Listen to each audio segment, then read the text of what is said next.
Hey everyone, good to see you. Justin Jellin here, and I'm excited to share with you this issue of the Running Specialist Report. And today we're going to be talking about the Ankle Go, which is going to help clinicians make return to sport decisions. Now, the Ankle Go is emerging as one of the first objective scores that clinicians can give and provide to patients to help them make return to run decisions after a lateral ankle sprain. Now, this is going to decrease the amount of lateral ankle sprain re-injuries that there are, and it's going to help to reduce the amount of chronic ankle instability that is developed with patients.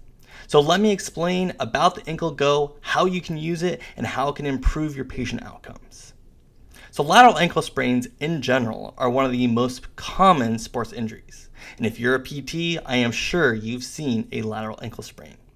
Now, unfortunately, as I can say right here, up to 70% of lateral ankle sprains sustain a re-injury, and nearly 40% of patients will go on to have chronic ankle instability in just a year after the initial injury. That's a lot. And so we kind of investigated, and a lot of the research investigated why this was happening. And there's a couple reasons for this and why it's happening, but really to understand it, you have to understand how people go about lateral ankle sprains. So there's a couple things, and you can see these bullets are right here. So obviously we have some practitioners out there that are just advising rest and inactivity to resolve symptoms. Now, this isn't really the practitioners that are really in the rehabilitation and sports medicine world. However, we still have some of those practitioners out there, and they are not prescribing any strengthening exercises. Unfortunately, with those patients, they're resting, they're being inactive, and ultimately they don't strengthen or stabilize the ankle. And unfortunately, they are at very high risk for lateral ankle sprain re-injury and to develop chronic ankle instability. Now, also, we have a lot of clinicians out there, again, using time-based recommendations. And they're using time to return to sport or return to run over objective tests and measures. Again, this is something that's very tempting, especially if you see someone at an initial encounter. You say, okay, well, in approximately 5 or 6 or maybe 8 weeks, you should be able to go back to doing all your sports and activities. Unfortunately, we can't make return to sport and return to run decisions just based off of time. We need to have objective tests, objective measures that we're judging, and then making a prediction or making a judgment of whether someone can get back to sports. And also, we have a lot of patients that will sprain their ankles, especially sustain a lateral ankle sprain, and then they never see medical guidance, they never go see someone. And unfortunately, we know that it takes quite a considerable amount of time. We're talking multiple weeks for the actual ligament to recover and get better and re-strengthen. However, a lot of those patients are going back as quick as 24 hours, sometimes within a week. So they are at very high risk for a very bad ankle sprain and potentially developing that chronic ankle instability. So the International Ankle Consortium, they developed a criteria to better evaluate lateral ankle sprains, and they want to improve the management of chronic ankle instability. So what did they do? They got together and they looked at a lot of the assessment tools that they use. But what they realized is that they really need to include functional tests and psychological parameters to be able to understand how these recurrent sprains are happening. So what did they do? Well, they came up with a battery of tests and measures, and then they gave them to clinicians. And then what they did is they said, run these batteries of tests and measures, and that's going to help to give you a return to sport, clinical reasoning, and decision making, and improve what you can tell your patients in terms of predicting when they can get back to sports. And this whole composite of tests and measures became known as the Ankle Go. Now, the Ankle Go recently came out with a lot of evidence behind it, and the reason for this is because a lot of the tests and measures they already use are things that clinicians have already used and already validated in the research, and they're just compiling these things together. So let me go through what the tests and measures are in the Ankle Go, and then we'll talk about how you score it and how that number will actually help your patient improve and get better outcomes. So what are the tests that we're using? So functional tests that are used, remember it's functional and questionnaires or patient-reported outcome measures. So the functional tests that were used are the single leg stance, the modified star excursion balance test, and the single leg hop test. And then in addition, they're using the figure 8 test as well. And the questionnaires that we're going to give the patients are going to be the foot and ankle ability measure and the ankle ligament reconstruction return to sport index. So let's go over these in a little bit of detail so that we can understand and just make sure we're on the same page with being able to use these tests and measures. So the single leg stance, the subject is going to stand on one leg, knee bent, approximately to 10 degrees. Hands are going to be on the hips, eyes closed. Now, there's varying ranges of how long patients stand for, but what we're looking for is if there's any errors or any types of compensations. This can be as simple as the ankle rolling or having some instability or knee valgus or varus. However, we could also see potentially some hip drop as well, or lateral lean, shifting side to side, or even just putting the other foot down. So we'd want to evaluate those, and that's a little bit of a clinical decision of being able to understand how unstable that patient is. However, we can get a number, and I'll show you that number coming up in just a second. We also have the modified star excursion balance test, or Y balance, and that's going to be, the subject's going to be on the non-weight bearing leg. They're going to tap that leg forward or anterior, posterior medial, and posterior lateral. And they're going to tap as far as possible each time. Now, essentially what it's going to do, and they're going to do multiple trials of this, 3 trials. And as they do that, what you're going to take is a percentage of how far their maximal reach is. And of that, we're also going to look at their leg length as well. So when they're doing the modified star excursion, you're going to take a percentage of how far they're reaching, and then that's going to give you a number that you can then spit into the score that you can calculate. We also have the single leg hop test, which is going to be the subjects hopping medial laterally as fast as possible, 10 times over 2 lines, 30 centimeters apart. It's going to be a time test, so you're going to time how long they're doing it. And then lastly, in terms of the functional tests, you have the figure 8 test, which is going to be the subject's going to skip around a figure 8 around posts that are 5 meters apart as fast as possible 2 times. Now, the questionnaires, we talked about the foot and ankle ability measure. That's going to be a questionnaire with 21 items on activities of daily living, and then another 8 items on sport. And this is important because those 8 items on sport are going to help us understand how that patient's rating their ability to return or to engage in sport or running. And then we also have the ankle ligament reconstruction return to sport index. And that's going to be a questionnaire with 12 items regarding the confidence in returning to sport. So we're really looking for whether that patient is confident to return to sport, to return to run after a lateral ankle sprain. And that's going to give us good data because if they're not confident, we do have very good research that people do not do as much or do not perform as well or do not engage in those sports as well with as much functional ability. So those things overlap.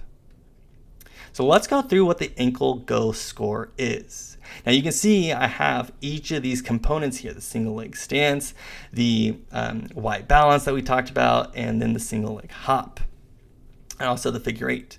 So as you can see, the scoring here is going to spit out a number. And as you can see, we have the test value, the weight, and the maximum score by test. And if you are interested in using the Ankle Go, which I highly recommend, it is free to download off the internet. You can also use this picture right here. However, if you'd like, send me an email and I will certainly send you a free copy of it as well.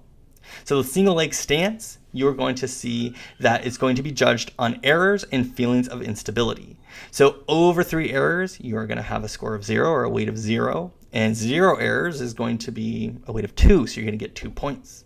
And then also you're going to ask the patient if they feel unstable, and if they do, or if they don't feel unstable, then they're going to get a positive score of 1.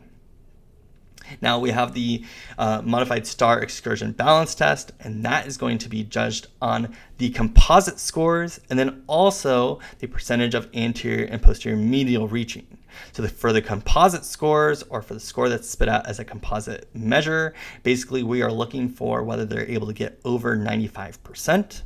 That's a score you can find when you do the Y balance test, and you can score that as you go. And then we're looking again for how much they're able to get. So over 60% of the anterior reach and then over 90% of the posterior medial reach.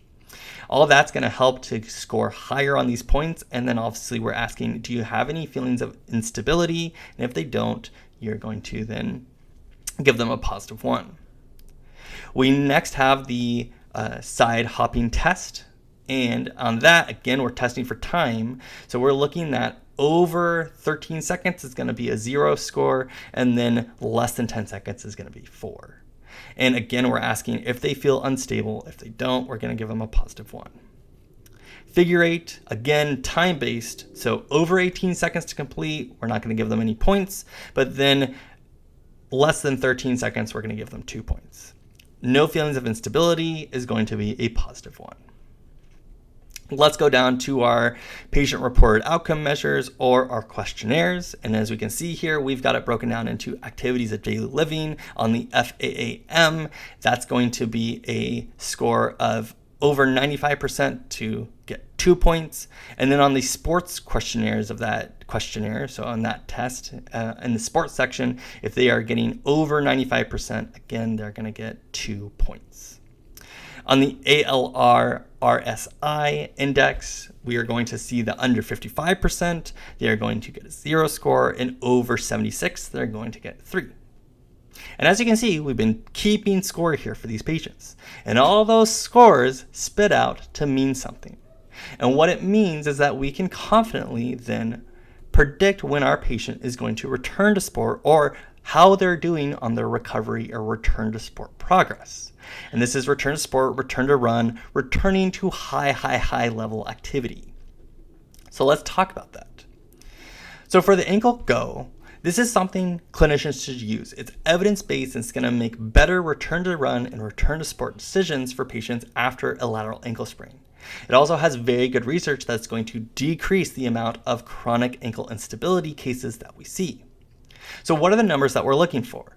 Well, we're looking for that the ankle go score at 2 months in the return to sport process, or 2 months after injury, is going to be after a lateral ankle sprain, obviously, that we're going to see at 2 months, they're going to have a score of 8 or more.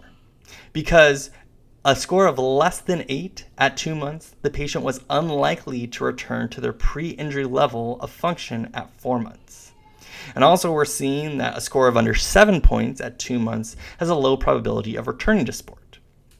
So what does this tell practitioners? Not only can it help you predict for patients when they're going to return to sport or return to run, but it's also going to give you really valuable data that can help you along the way to aid in construct your treatment plan or your plan of care. So for these patients, we also found that this ankle go has a very high sensitivity to change, which makes it an excellent tool for reevaluating patients. So let's say you're going to give them an initial counter, you score the ankle go, or maybe they're not ready for that yet because of all the functional movements. So maybe your first test is at 2 months, and then you can then compare that at 2.5, 3 months, 3.5, maybe 4. So you can really give it to patients and track their changes because we do see it has a minimal detectable change and a high sensitivity to change. It can also help highlight which deficits are not being achieved. So let's say on the STAR excursion, they're not able to do the posterior medial reach. And so you can then work on that functional deficit to be then able to achieve that, improve the score, and then ultimately improve their ability to return to running and return to sport. We are also seeing the ankle go is incorporating, as we talked about before, the patient-reported outcome measures. And that's a really good global view of the patient's confidence. So if you are seeing that the functional tests are very high, but that the patient is not confident, you can talk to them and do some patient education, telling them about how the functional scores do have a certain amount of value and that they can rest assured that they are potentially ready, if you deem appropriate, to be able to return to sport. And then lastly, we really do need to stop giving patients these time-based return to run and return to sport recommendations. This is something that unfortunately is not beneficial for patients because they hear a number like 6 weeks or 8 weeks or 12 weeks or maybe 16 weeks and they think to themselves, well, I'm going to hit that no matter what. And unfortunately for some patients, if they discontinue treatment or if they do not follow up with care, then they will just use that number and say, well, at 16 weeks, I just went back to doing all of my activities, and they don't do a return to run or return to sport graded return. They do a all at once. They play for 2 hours, or they go run for 10 miles or whatever it is. And that's not something we want. That has a high risk for re-injury. And unfortunately, we see that those patients sometimes do develop chronic ankle instability. Now, the Ankle Go is a fairly easy test and a battery of tests to actually implement. It takes approximately 30 minutes and it requires pretty minimal equipment as well. And lastly, we can certainly see that this has a positive effect on our patients. So definitely use the Ankle Go, use it with your patients to be able to understand what and where they're at in their return to run and return to sport programs. It can help you with the decision making. It can also help you predict when they're going to get back to those sports and get back to running. Lastly, if you'd like, go ahead and check out some of these research articles. They are very helpful, and I've personally talked with the lead investigator and the author of these articles because they're very helpful. They want this information to be transparent. They want it to be able to be used for practitioners. Again, this is very recent research, so not a lot of people are aware that this is out there and that this is a tool. Lastly, if you do want a copy of the Ankle Go, make sure to reach out. I'll send it to you. Happy to send it over email. And if you'd like, I can also put it online for you as well. If you have any questions, please let me know. Otherwise, have a great rest of your day, and we look forward to seeing you soon.